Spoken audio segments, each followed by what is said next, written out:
जगद्गुरु रामानंदाचार्य पीठाधीश्वर स्वामी नरेंद्राचार्य जी महाराज का एक दिवसीय प्रवचन व मार्गदर्शन का कार्यक्रम छत्तीसगढ़ के दुर्ग जिले के पाटन तहसील के ठकुराइन टोला ग्राम पंचायत में संपन्न हुआ। इस कार्यक्रम की प्रमुख झलकियां हम आपको द सीजी खबर के माध्यम से दिखा रहे हैं।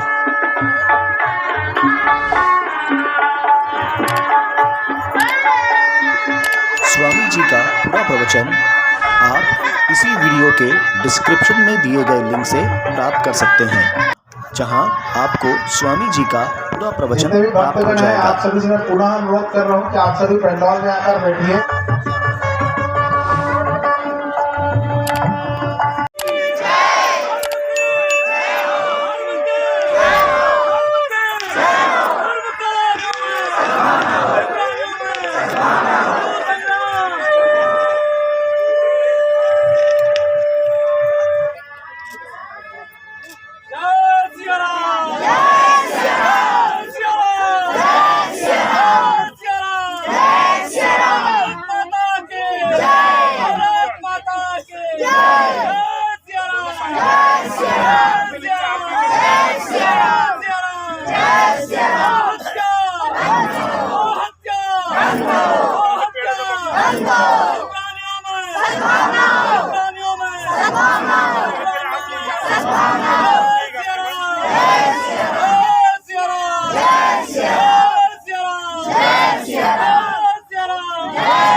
स्वस्ति न इंद्रो वृद्धश्रवाः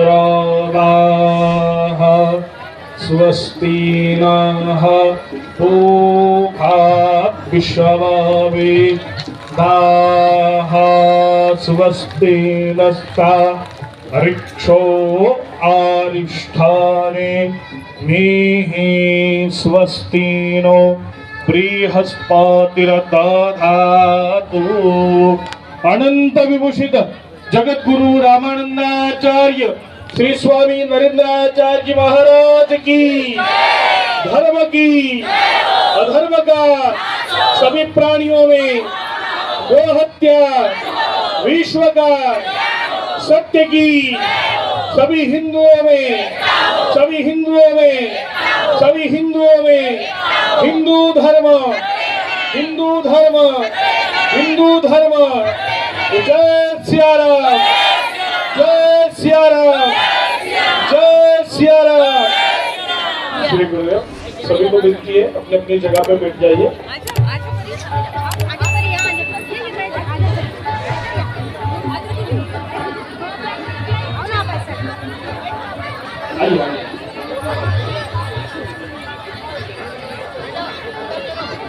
पाटील पूरा आपल्या कॅशवर यायचं आहे।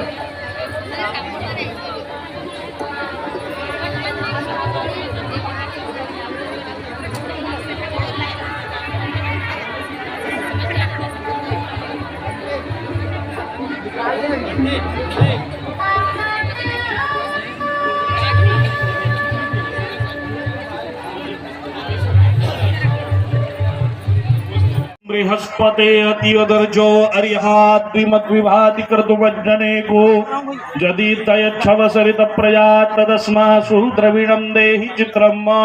ओम भूर्भुवस्सुवः श्री गुरु चरणारविंदाभ्यां नमः। ध्यायामि ध्यानार्थे आभाणार्थे पुष्पाणि समर्पयामि। अक्षर लीजिए, अक्षर चढ़ाइए। आसनार्थे अक्षरदान समर्पयामि। दिव्य चंदन समर्पण। हल्दी कुमकुम चंदन चढ़ाइए, इधर लगाना।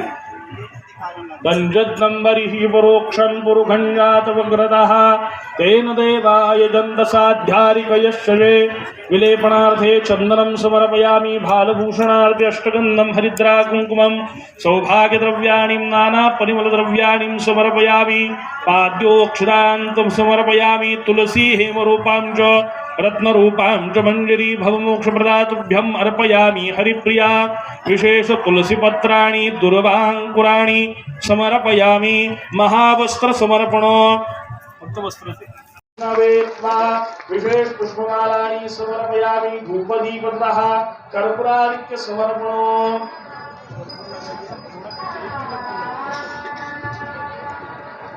सबको मिलती है अपने अपनी जगह के आरती के लिए खड़े रहिए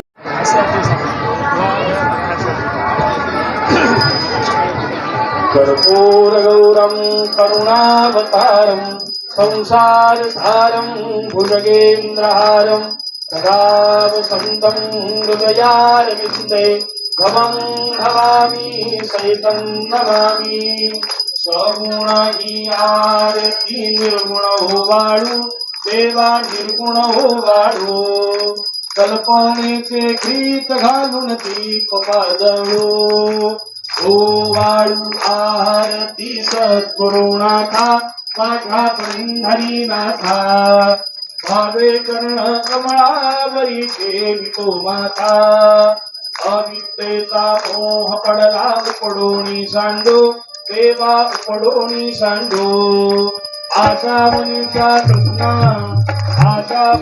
कृष्णा काम क्रोध कुर्वन्तो वाळू आरती सद्गुरुनाथा माझा पंढरीनाथा भावे कर्ण कमळावरी ठेवितो माता सद्गुरूंचे पूजन केले षोडशोपचारी श्रीमा षोडशोपचारी रामानंद जीवन झाला संसारी वाळू आरती सद्गुरुनाथा माझ्या पंढरीनाथा भावे कर्ण कमळावरी ठेवितो माता लोकांगण बंदी नगर डोळ्याची पाहिन रूपांचे प्रेमे अलंकिण आनंद पूजिन भावे ओ मालिक म्हणे नमा त्वमेव माता पिता त्वमेव बंधुक सखा त्वमेव विद्या जन्म त्वमेव सर्वं मम देवदेव हरेण वाचा मन्त्रेण वा बुद्धात्मना वा प्रकृतिस्वभाव करोमि यज्ञं सकलं परस्मै नारायणाय समर्पयामि अतुकं सदानन्दं वासुदेवं हरे वितरं माधवं गोपिकावल्लभं जानकीनायकं काव्यरूपे हरे राम राम राम हरे हरे हरे कृष्णा कृष्ण कृष्ण हरे हरे हरे राम राम हरे हरे हरे कृष्ण कृष्ण कृष्ण हरे हरे श्री गुरु चरणारविन्दाभ्यां नमः जलेन शीतलीकरणं देवताभिवन्दनो स्व आत्माभिवन्दनो आप दोनों आरती गुरुजी आप सभी को आरती दे रहे हैं सब लोग आरती लीजिए अपनी जगह पे बैठ जाइए श्री गुरुदेव कहिए अतनिवेद्यः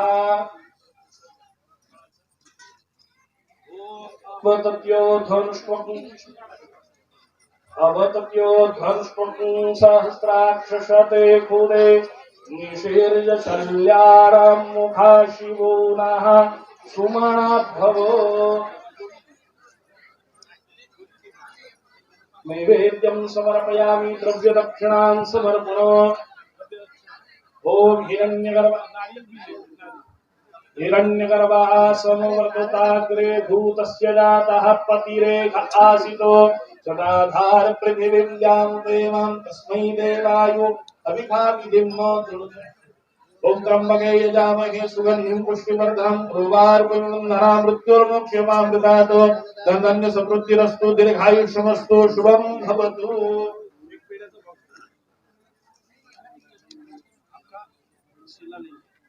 प्रसाद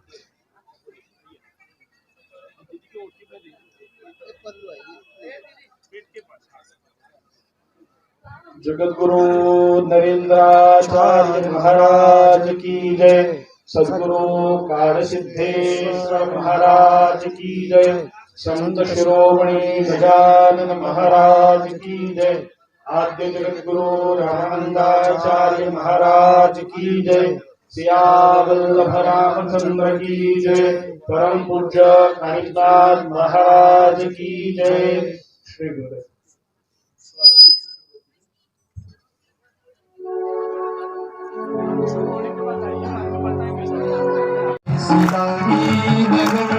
मेरा हो गई मगन जय सिरागी लगन मेरा हो गई मगन गली गली हरी गाने लगी ऐसी लगी लगन मेरा हो गई मगन वो तो गली गली हरी गाने लगी महलों में पली जन्म बार बार नहीं है। देखो कैसे जान गए। मेरा एक दुआ है, ओम श्री गुरुदेव पुकार। ये जन्म नहीं बारंबार, ये जन्म मिला है भक्ति करने के लिए, जन्म मिला है मुक्ति दिलवाने के लिए, वो जन्म नहीं बारंबार। हम ये जन्म कैसा करते मालूम है, कैसे जीते।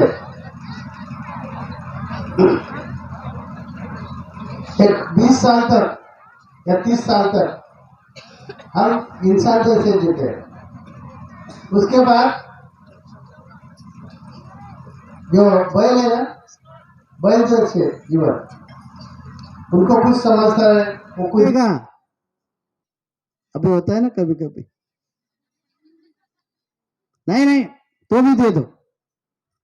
इतने लोगों में भगवान के पास वो उन्होंने हट्ट किया तो भगवान को नाइलाज हो गया और देना पड़ा। ठीक है चलो तथास्तु। तो 20 साल और मिल गए, ऐसी हो गई ना। पहले उनकी 40 साल, बैल की 20 साल, 60 हो गए, ये 20 साल कितने हो गए?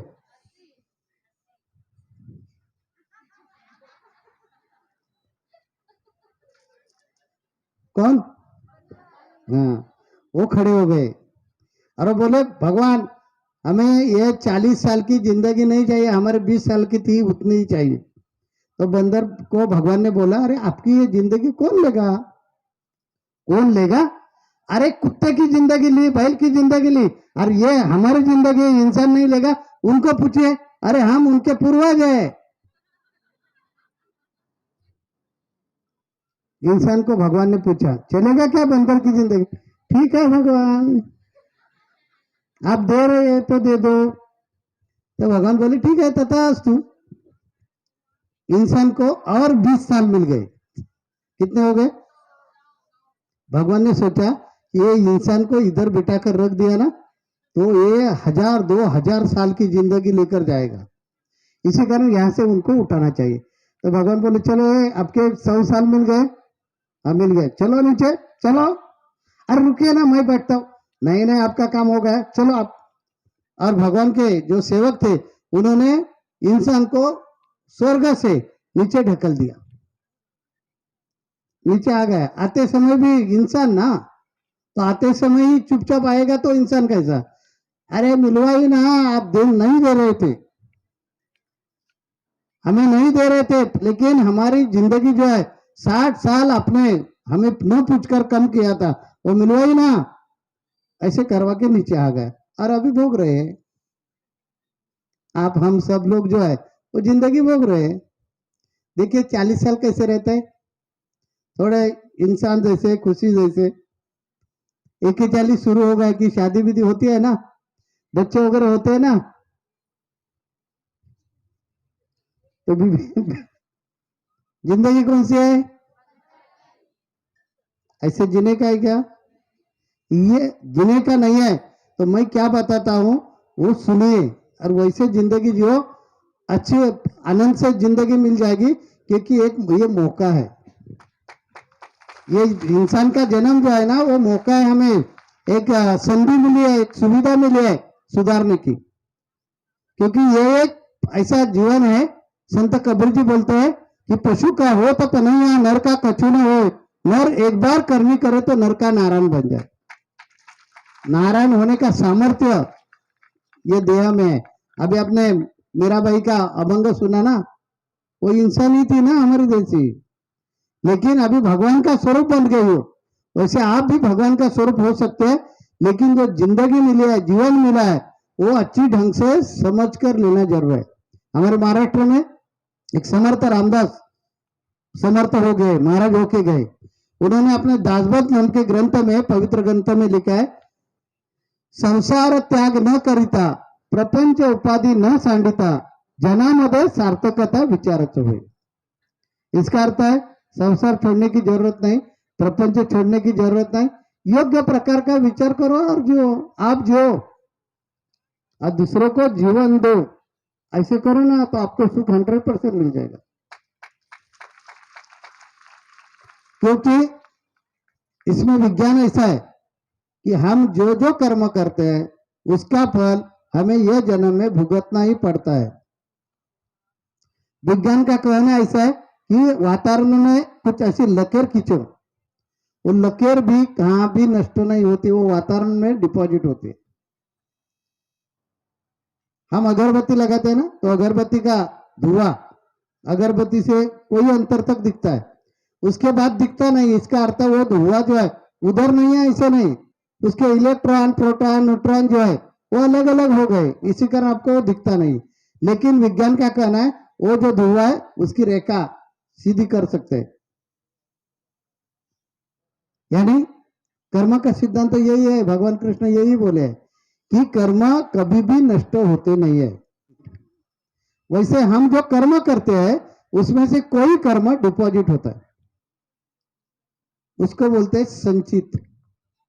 मैं आपको ऐसे अंधश्रद्धा वगैरह के बारे में बताने वाला नहीं, क्योंकि मेरा मिशन है अंधविश्वास से बाहर निकालना, और विज्ञान और अध्यात्म ये दोनों का जोड़ डालकर हमें जीने का है, ये मेरा कहना है। और ये लाइन पर हम काम करते। तो आपको ये अंधविश्वास में नहीं बता रहे, उसमें विज्ञान है कि हम जो जो कर्म करते हैं उसमें से कोई कर्म ऐसे है कि उसका फल हमें यह जन्म में मिलता है, कोई कर्म ऐसे रहते हैं उसका फल जो है वो अगले जन्म में मिलने वाला है, इसी कारण डिपॉजिट हो गया, वो हो गया। हमें किस्मत दी है और किस्मत लेकर हम आ गए इधर। भगवान ने इंसान के जन्म में ऐसी सुविधा करवा के लिख गया है कि आपका किस्मत आप बदल सकते हैं। आवाज तो काय झालं का कमी बंद काय झालं असं, ये मनुष्य जन्म में ही आकर हम हमारी किस्मत बदल सकते हैं। आज कोई लोगों को इतना दुख है, इतना दुख है, और कोई लोगों को दुख नाम की क्या चीज है मालूम भी नहीं। ऐसे दोनों में फर्क क्यों?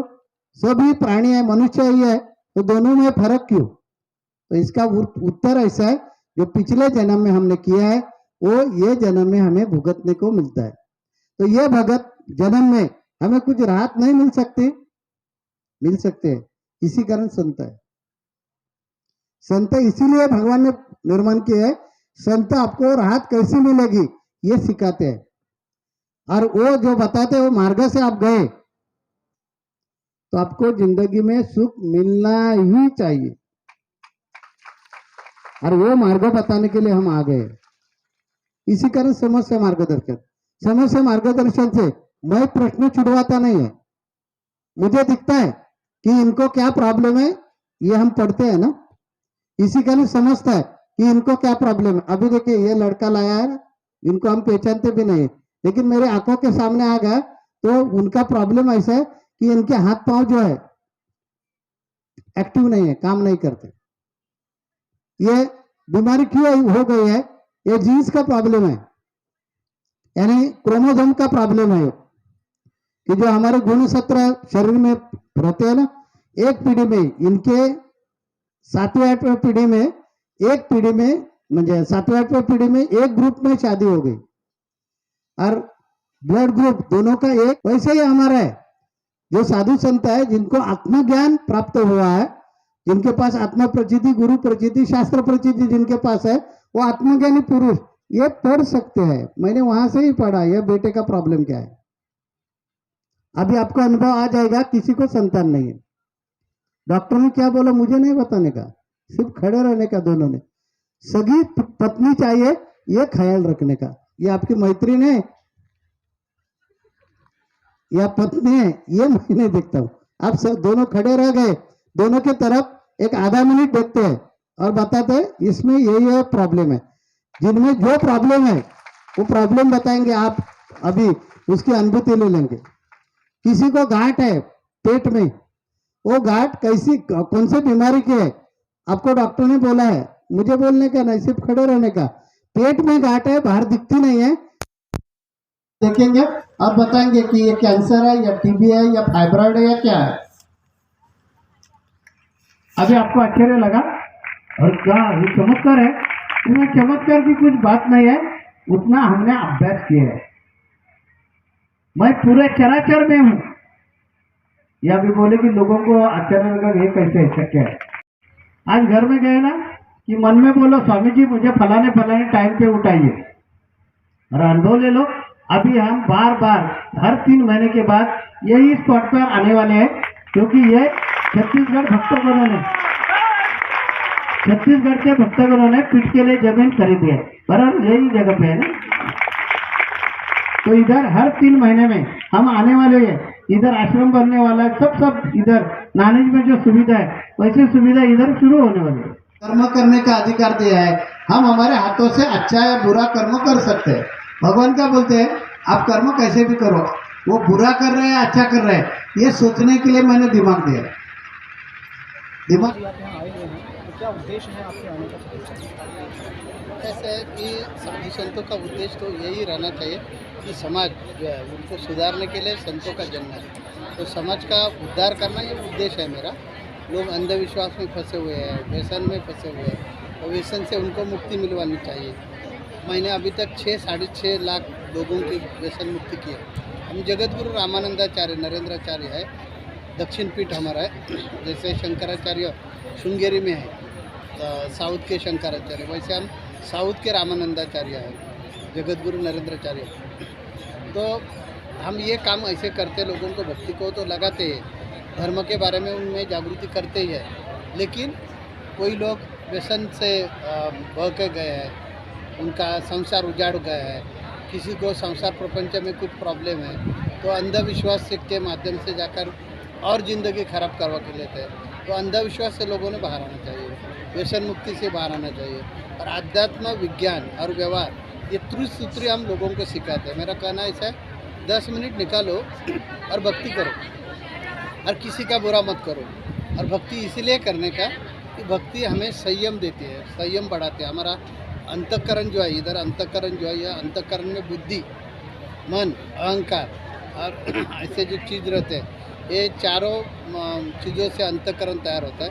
तो हमारे अंतःकरण में जब संयम बढ़ जाएगा तो हम उतावलीपना नहीं करेंगे, हमारे में दृढ़ता बढ़ जाएगी, तो हम कौन सा भी हाथों में काम लिया तो पूरा करने के लिए कोशिश करेंगे। काम करते समय ज़िंदगी में कुछ छोटे मोटे प्रॉब्लम आ गए तो बीच में छोड़ेंगे नहीं, जल्दबाजी नहीं करेंगे, हम सोच समझ कर ज़िंदगी के निर्णय करने चाहिए।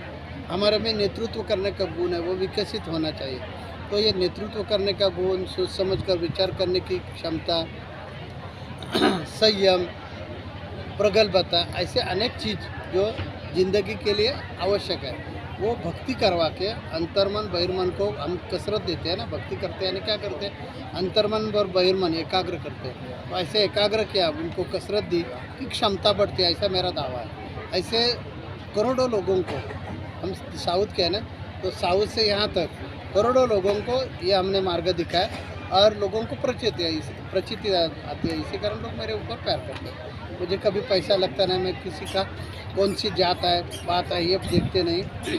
हमारे यहाँ गरीब श्रीमंत तो कुछ नहीं, 10 मिनट जो भक्ति करेगा और किसी का बुरा नहीं करेगा, उनके ज़िंदगी का कल्याण करना, ये मेरा उद्देश्य है। स्वामी जी, छत्तीसगढ़ में धर्मांतरण बहुत ज़्यादा बढ़ रहा है, इस बारे में क्या कहेंगे?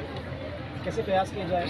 हिंदुओं में आस्था धीरे धीरे कम होती जा रही है, जिसका परिणति ये है कि लोग धर्म परिवर्तित करते हैं और दूसरे धर्म पर विश्वास करते हैं। हमने अभी तक 1.5 लाख परिवार को घर में वापस लाए, घर वापसी करवा के लिए आए। महाराष्ट्र में हमारा नाम किसी को भी पूछा तो लोग बोलेंगे यार ये ऐसे एक महात्मा है कि उन्होंने 1.5 लाख परिवार को हिंदू धर्म में लाया है। ये ऐसे क्यों हो रहा है? उसका कारण ऐसा है कि धर्म के बारे में जो शिक्षा चाहिए वो शिक्षा नहीं है। स्कूल में शिक्षा देना चाहिए। हर व्यक्ति का जो धर्म यानी विचारधारा है, वो विचारधारा से जीने के लिए ये संस्कार की आवश्यकता है। वो स्कूलों में अभी शिक्षण नहीं मिलता है। इस वजह से धर्म के बारे में जो प्यार है, आपुलकी है, जिवाला है, वो कम होता है। और पहले से ही अब जो ईसाई मिशनरी है, उनका मकसद, छुपा मकसद ऐसा है, देश का विकास करना नहीं है कि लोगों का धर्म परिवर्तन करवा के राज करना। हमारे यहाँ देश में ईस्ट इंडिया कंपनी पहले आ गई कोलकाता से, और उन्होंने एक काम किया कि धर्म परिवर्तन का काम किया। कुएं में पाव डालो, किसी को दूसरा कुछ से बिगड़ाओ और इधर अपनी संख्या बढ़ाओ। तो इधर उनकी संख्या हो गई कि देश जो है हाथों में आता है। अभी लोकशाही है, लोकशाही में जिनका वोट ज़्यादा उनका राज। तो धीरे धीरे ये ईसाई लोगों का मकसद यही है कि ये भारत देश से हिंदुओं को ख़त्म करना, और देश जैसे पहले 150 साल राज्य किया, वैसे ये देश पर राज्य करने का इरादा है। इसी कारण उनका छुपा एजेंडा रहता है कि प्रार्थना के नाम पे लोगों को बुलाते हैं और धर्म परिवर्तन करते हैं। वो रोकना चाहिए। इसलिए महाराष्ट्र में अभी बहुत बड़ी चलवल शुरू हो गई है। हमारे देवेंद्र जी है, फडणवीस जो है, वो अच्छी तरह से उस पर काम कर रहे हैं। शिंदे साहब है हमारे मुख्यमंत्री, वो काम कर रहे हैं और कानून ला रहे हैं धर्म परिवर्तन का। तो धर्म परिवर्तन का कानून लाने की ज़रूरत है। कोई भी व्यक्ति को उनका धर्म छोड़ने का अधिकार नहीं, और ऐसे कुछ नहीं कर सकते। ऐसा कानून किया तो ही ये समस्या हल होगा। स्वामी जी, आश्रम जो बनने की आपने बात कही है, वो कब तक यहाँ पर बनकर तैयार हो जाएगा? टाइम लगेगा। जैसे मेरे पास पैसा नहीं है, धीरे धीरे लोगों को जैसी जैसी ज़रूरत निर्माण हो जाएगी वैसे वैसे लोग करेंगे। क्योंकि मैं कभी किसी से 5 पैसा भी लेते नहीं। ये ट्रस्ट की ज़मीन है। हमारे बहुत जगह पे ऐसे आश्रम है। गुजरात में ओंकारेश्वर में, अंकलेश्वर में, मध्य प्रदेश में नर्मदा के तीर पर है, उधर ओंकारेश्वर में है। कोलार, कर्नाटक में कोलार है, उधर हमारा आश्रम है। तेलंगाना में, महाराष्ट्र में तो 6 भौगोलिक विभाग है, उधर है ही है। तो इधर भी हमने इसीलिए ले लिया है कि अपने धर्म के संस्कार लोगों में होना चाहिए। धर्म की ज़रूरत है, तो धर्म के संस्कार लोगों में होने के लिए ये हमारा मिशन चालू है। आप जियो और दूसरे को जीने दो, ये मेरा संदेश है। बहुत बहुत आज हम पाटन के ठकुराइन टोला गांव में आए हुए हैं। आज यहाँ एक विशेष कार्यक्रम हो रहा है, जहाँ पे नाड़िज धाम से आए हुए पूज्य जगत गुरु श्री नरेंद्राचार्य जी आए हुए हैं। भारी संख्या में यहाँ संख्या लोग आए हुए हैं और स्वामी जी का यहाँ पर समस्या मार्गदर्शन कार्यक्रम चल रहा है। ये व्यक्तिगत रूप से एक एक व्यक्तियों की समस्याओं को सुन रहे हैं और उनका समाधान कर रहे हैं। हम हमारे साथ इस कार्यक्रम में बने रहिए। हम आपको इस कार्यक्रम की योजना और संप्रदाय की आगे की जानकारी देते रहेंगे। तो भाई साहब, ये जो अपना चल रहा है यहाँ पे कार्यक्रम, तो केवल ये भक्ति मार्ग ही होता है या इसके अलावा भी अपन कुछ और सेवा कार्य पर भी यहाँ ध्यान दिया जाता है? ये जो जगत गुरु श्री का जो उद्देश्य है, ये भक्ति मार्ग है।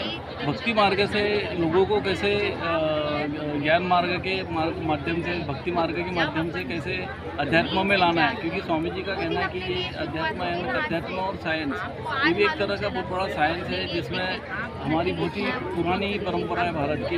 हम लोगों ने सब भारत भर में सब दुनिया को दिशा दी है। तो ये भक्ति मार्ग है पूरा, और भक्ति मार्ग से लोगों की समस्या जो है स्वामी जी सुनते हैं। समस्या सुनना उनका कार्य नहीं है, लेकिन समस्या सुनने से ये होता है कि उनमें विश्वास आता है। जब उनकी समस्या सुलझती है तो उनका विश्वास होता है, विश्वास बढ़े तो भक्ति मार्ग में लगते हैं। और भक्ति मार्ग से एक सन्मार्ग में वो जीवन जीता है, यानी परमार्थ और प्रपंच दोनों भी वो साथ में करते हैं। तो यही स्वामी जी का उद्देश्य है। दोस्तों, द सीजी खबर के माध्यम से आप ये पूरा कार्यक्रम देख सकते हैं और हम आपसे आग्रह करेंगे कि इस प्रकार के कार्यक्रमों से आप भी जुड़ें, इस पूरे कार्यक्रम को देखें और हर 3 महीने बाद अब यहाँ कार्यक्रम इस प्रकार के होते रहेंगे। अपनी व्यक्तिगत समस्याओं को समाधान करने के लिए आप संप्रदाय से जुड़ सकते हैं और सबके लिए ये हितकारी है। इन्हीं शब्दों की हमारे साथ संप्रदाय के पीठ प्रमुख जी हैं। हम इस कार्यक्रम की पूरी जानकारी इनसे प्राप्त करेंगे। श्री गुरुदेव, मैं घनश्याम माहेश्वरी, छत्तीसगढ़ पीठ प्रमुख। यहाँ पे आज ग्राम ठकुराइन टोला, तालुका पाटन, जिला दुर्ग में जगत गुरु श्री का 1 दिवसीय प्रवचन, दर्शन और समस्या मार्गदर्शन बहुत ही जोश उल्लास और उत्साह के साथ शुरू है। स्वामी जी का प्रवचन हो चुका है और अभी समस्या मार्गदर्शन बहुत अच्छे तरीके से इसकी हुई है। जो संप्रदाय से काफ़ी दूर दूर से लोग आए हुए हैं, पूरे पाटन तालुका से काफ़ी लोग आए हुए हैं यहाँ पे। दुर्ग से, बालोद से, राजनांदगांव से, रायपुर से, बालोद, बिलासपुर, ऐसे कई अलग अलग जिला से लोग आए हुए हैं। इवन बालाघाट से भी लोग आए हुए हैं, लांजी करके गाँव है MP के बॉर्डर पे, वहाँ से तक लोग आए हुए हैं और स्वामी जी का पूरे दर्शन का लाभ ले रहे हैं। आज यहाँ पे पूरा बहुत बड़ा आयोजन किया गया है, जिसमें समस्या मार्गदर्शन के साथ साथ भंडारा और ये भंडारा भी रखा हुआ है, तो उसका भी सब जन आनंद ले रहे हैं और समस्या मार्गदर्शन बहुत जोरों शोरों में शुरू है। आयोजन यहाँ पर हो रहा है, निश्चित ही बहुत सफल आयोजन ये हुआ है। तो इस कार्यक्रम की तैयारी कब से आप लोग कर रहे थे, कितने लोग इस तैयारी में शामिल थे, जरा इसके बारे में जानकारी देंगे। श्री गुरुदेव, मैं धन्नूलाल देवानंद, जिलाध्यक्ष रायपुर, स्वसर्व संप्रदाय छत्तीसगढ़। जब से ये डिक्लेयर हुआ कि यहाँ पर ठकुराइन टोला में 1 दिवसीय जगत गुरु लीलाचार्य जी महाराज का 1 दिवसीय दर्शन, प्रवचन और मार्गदर्शन का कार्यक्रम होना है, तब से हम लोग 1 दिसंबर से इस कार्यक्रम को सफल बनाने के लिए हमारे यहाँ के जितने भक्त हैं उन सब लोग जुड़े हुए थे और लगभग हम लोगों ने 1.5 महीने प्रचार प्रसार में और इस कार्यक्रम को सफल बनाने के लिए गांव-गांव में जाकर प्रचार प्रसार किया है और उसका अच्छा प्रतिसाद मिला है कि आज हमारा ये प्रोग्राम सफल होता हुआ नज़र आ रहा है। और यहाँ पर लगभग 1000 समस्या पर्ची यहाँ पर बटी हुई है, जो लोगों के स्वामी जी के द्वारा उनके समस्याओं का मार्गदर्शन किया जाएगा और उनको लाभ प्राप्त होगा। ऐसा कार्यक्रम और या स्वामी जी का छत्तीसगढ़ में आगमन आने वाले समय में होना है क्या? हर 3 महीने में अभी स्वामी जी का कार्यक्रम होगा, क्योंकि यहाँ पे ये जो ज़मीन है टोला घाट में, ये आश्रम के लिए ली जा चुकी है और अब हर 3 महीने में स्वामी जी का कार्यक्रम होगा, जिसमें समस्या मार्गदर्शन, प्रवचन, दर्शन ये सभी आयोजित किए जाएंगे। इसके अलावा व्यसन मुक्ति के भी कार्यक्रम आयोजित किए जाएंगे। हाँ, हालांकि हर 3 महीने में ये कार्यक्रम आयोजित होगा, लेकिन चूँकि ये पहला इस जगह पे जहाँ पर पीठ बनना है, वो पीठ छत्तीसगढ़ जो बनना है, तो अगला जो कार्यक्रम है वो 1 अक्टूबर 2023 को आयोजित है।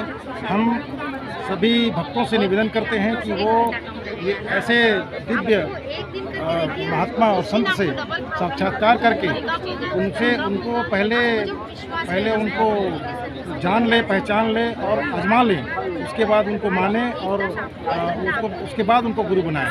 हम चाह रहे हैं, हमारा निवेदन है कि इस स्वस्वरूप संप्रदाय में ज़्यादा से ज़्यादा लोग जुड़े। ये जो पीठ यहाँ बननी है, इसके लिए कितनी जगह अपन ने ली हुई है संप्रदाय ने? यहाँ पर हम लोगों ने छत्तीसगढ़ में टोला घाट में 9 एकड़ 10 डिसमिल जगह खरीदी है और अब यहाँ पे एक बहुत भव्य आश्रम बनेगा, जो शक्तिपीठ के रूप में स्थापित होगा।